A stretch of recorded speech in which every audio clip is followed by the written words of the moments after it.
طاقت کا سر چشمہ عوام ہے، اور اگر طاقت کا سر چشمہ عوام ہے تو مطلب یہ ہے کہ عوام کو سارے فیصلے لینے چاہیے، اور صرف عوام کے پاس یہ حق ہے کہ وہ فیصلہ کرے کہ وزیر اعظم کون بنے، ایم این اے کون بنے، ایم پی اے کون بنے۔ کسی اور کے پاس یہ حق نہیں ہے۔ ہمارا خان صاحب سے جھگڑا کیا تھا؟ یہی تھا،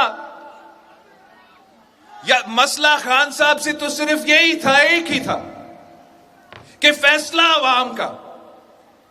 ہمیں نہ کوئی کٹ پتلی قبول ہے، نہ سلیکٹڈ راج قبول ہے۔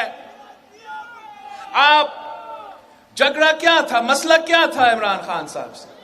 یہی تھا کہ میرے لوگوں کو تنگ کرنا چھوڑ دے، فون کرنا چھوڑ دے، ادھر ادھر بھیجنا چھوڑ دے، اور عوام بھی ہی چھوڑے، اور عوام کا فیصلہ پاکستان پیپلز پارٹی قبول کرے۔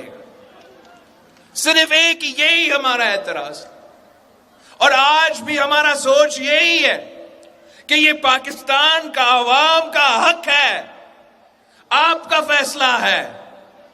یہ حق آپ کو قائد عوام شہید ذوالفقار علی بھٹو نے دیا تھا۔